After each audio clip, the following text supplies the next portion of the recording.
tutti e bentornati a Val Grande. È arrivata la bella stagione e io sono qua fuori e dai profumi, dagli odori e dai colori prendo l'ispirazione per comporre i miei menù.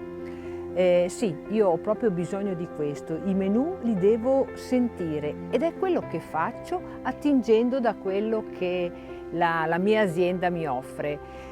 Ora sono in questo angolo delle erbe aromatiche e utilizzerò ognuna di queste nelle proposte e nelle preparazioni dei miei piatti. Infatti abbiamo il timo che utilizzo per fare il condimento dell'arrosto di maiale. Infatti l'arrosto di maiale io lo lascio per una notte intera in un trito di timo, maggiorana, un po' di sale e lo lascio così prima di procedere con la cottura. Però poi ho anche la melissa che utilizzo per la preparazione delle fragole a fine pasto, quindi il colore rosso delle fragole e la chiusura della nostra coppetta con la foglia di melissa, oppure la menta che utilizzo per la preparazione di altre salsine dal sapore più fresco e prettamente estivo.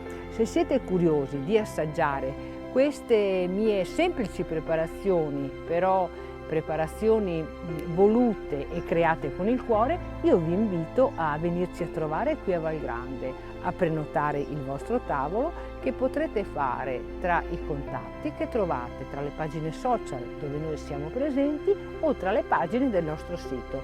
Per il momento io continuo con il mio gioco dei sensi e vi aspetto. Ciao!